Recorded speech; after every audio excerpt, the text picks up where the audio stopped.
আমাৰ এইটো all India লেভেলত গোটেই ভাৰতবৰ্ষতে মহিলাৰ যিটো ন্যায্য প্ৰাপ্য দাবী 33% ৰিজাৰ্ভেশ্যন বিলখন তেওঁলোকে এক্টলৈ আনিলে, কিন্তু আমি দেখিলোঁ যোৱা লোকসভাটো তেওঁলোকে পাৰ্টিচিপেশ্যনৰ ক্ষেত্ৰত কিন্তু তেওঁলোকে বলবৎ কৰা নাই। যেতিয়ালৈকে 33% ৰিজাৰ্ভেশ্যন প্ৰত্যেকটো স্তৰতে মানে সেইটো আইন প্ৰণয়ন নকৰিব, তেতিয়ালৈকে আমাৰ এই দাবী প্ৰত্যেকটো পৰ্যায়ত আমি লৈ যাম। দ্বিতীয় কথা হৈছে মূল্য বৃদ্ধিয়ে মানুহক কেনেকুৱা কুঙা কৰিছে। তেওঁলোকে সবকা সাথ সবকা বিকাশৰ কথা কয়, মহিলা সবলীকৰণৰ কথা কয়, কিন্তু আজি তাৰিখত মূল্য বৃদ্ধিয়ে মানুহক কুঙা কৰি পেলাইছে। গতিকে দাম বৃদ্ধি যাতে কমায়, তাৰ কাৰণে আমি এই আন্দোলন ব্লক পৰ্যায়লৈকে জিলা ভিত্তিত আমি লৈ যাম। গতিকে এইখিনি আমাৰ যি দাবী, যেতিয়ালৈকে আমি এই ন্যায় নাপাম তেতিয়ালৈকে আমাৰ আন্দোলন আমি প্ৰত্যেকটো পৰ্যায়ত যেতিয়া আমি সুবিধা পাম এই আন্দোলন আমি অব্যাহত ৰাখিম।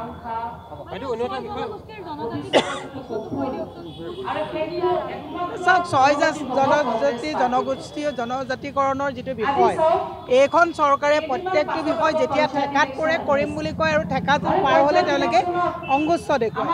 গতিকে আজি আমি এটা কথা কৈছোঁ যে এইখন চৰকাৰৰ ওচৰত কেৱল 6 জনজাতিয়েই নহয়, কোনো জনগোষ্ঠীয়ে আজি তাৰিখত সুৰক্ষিত নহয়। গতিকে আমি আমাৰ প্ৰত্যেকটো ন্যায্য প্ৰাপ্য দাবীৰ কাৰণে যেতিয়া আমি সুবিধা পাম এই চৰকাৰক আমি বাধ্য কৰাবৰ কাৰণে আমি আন্দোলন প্ৰতিবাদ কাৰ্যসূচী গ্ৰহণ কৰিম। না, মুখ্যমন্ত্ৰীক মই কৈছোঁ ৰেষ্টৰ প্ৰয়োজন হৈছে। তেওঁ কৃত্ৰিম বানপানীৰ কাৰণে USTMটো আজিৰ নহয়, USTMটো বহু বছৰ হ'ল। গতিকে USTMৰ মালিকৰ লগত চাগে তেওঁৰ কিবা অংক মিলা নাই, আশে পাশে মাটি চাগে তেওঁ বিচাৰিছে পোৱা নাই। গতিকে তাত চাগে তেওঁৰ চাগে শ্ৰীমতীয়ে মাটি বিচাৰিছিলে চাগে কিবা কাৰণত পোৱা নাই, এনেকুৱা কিবা ব্যক্তিগত কথা থাকিব পাৰে। গছত গৰু উঠা যিবিলাক কথা মুখ্যমন্ত্ৰীয়ে কৈছে, মই মুখ্যমন্ত্ৰীৰ এসময়ৰ শুভাকাংক্ষী হিচাপে পৰামৰ্শ দিছোঁ যে তেখেতক অলপ ৰেষ্টৰ প্ৰয়োজন হৈছে, তেওঁ অলপ ৰেষ্ট লোৱাটো দৰকাৰ। চাওক, আমাৰ এইটো অল ইণ্ডিয়া লেভেলত গোটেই ভাৰতবৰ্ষতে মহিলাৰ যিটো ন্যায্য প্ৰাপ্য দাবী 33% ৰিজাৰ্ভেশ্যন বিলখন তেওঁলোকে এক্টলৈ আনিলে, কিন্তু আমি দেখিলোঁ যোৱা লোকসভাটো তেওঁলোকে পাৰ্টিচিপেশ্যনৰ ক্ষেত্ৰত কিন্তু তেওঁলোকে বলবৎ কৰা নাই। যেতিয়ালৈকে 33% ৰিজাৰ্ভেশ্যন প্ৰত্যেকটো স্তৰতে মানে সেইটো আইন প্ৰণয়ন নকৰিব, তেতিয়ালৈকে আমাৰ এই দাবী প্ৰত্যেকটো পৰ্যায়ত আমি লৈ যাম।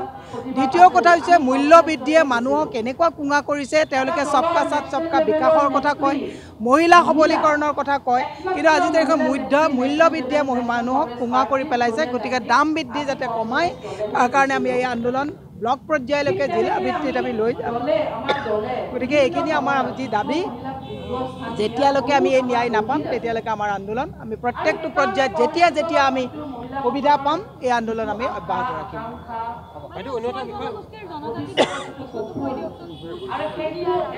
চাওক, 6 জনগোষ্ঠী জনজাতিকৰণৰ যিটো বিষয়, এইখন চৰকাৰে প্ৰত্যেকটো বিষয় যেতিয়া ঠেকাত পৰে কৰিম বুলি কয় আৰু ঠেকাত পাৰ হ'লে তেওঁলোকে অংগুষ্ঠ দেখুৱায়। গতিকে আজি আমি এটা কথা কৈছোঁ যে এইখন চৰকাৰৰ ওচৰত কেৱল 6 জনজাতিয়েই নহয়, কোনো জনগোষ্ঠীয়ে আজি তাৰিখত সুৰক্ষিত নহয়। গতিকে আমি আমাৰ প্ৰত্যেকটো ন্যায্য প্ৰাপ্য দাবীৰ কাৰণে যেতিয়া আমি সুবিধা পাম এই চৰকাৰক আমি বাধ্য কৰাবৰ কাৰণে আমি আন্দোলন প্ৰতিবাদ কাৰ্যসূচী গ্ৰহণ কৰিম। না, মুখ্যমন্ত্ৰীক মই কৈছোঁ ৰেষ্টৰ প্ৰয়োজন হৈছে। তেওঁ কৃত্ৰিম বানপানীৰ কাৰণে USTMটো আজিৰ নহয়, USTMটো বহু বছৰ হ'ল। গতিকে USTMৰ মালিকৰ লগত চাগে তেওঁৰ কিবা অংক মিলা নাই, আশে পাশে মাটি চাগে তেওঁ বিচাৰিছে পোৱা নাই। গতিকে তাত চাগে তেওঁৰ চাগে শ্ৰীমতীয়ে মাটি বিচাৰিছিলে চাগে কিবা কাৰণত পোৱা নাই, এনেকুৱা কিবা ব্যক্তিগত কথা থাকিব পাৰে। গছত গৰু উঠা যিবিলাক কথা মুখ্যমন্ত্ৰীয়ে কৈছে, মই মুখ্যমন্ত্ৰীৰ এসময়ৰ শুভাকাংক্ষী হিচাপে পৰামৰ্শ দিছোঁ যে তেখেতক অলপ ৰেষ্টৰ প্ৰয়োজন হৈছে, তেওঁ অলপ ৰেষ্ট লোৱাটো দৰকাৰ। যিকোনো খবৰৰ বাবে যোগাযোগ কৰক 7099017330 আৰু 7099017110 নম্বৰত।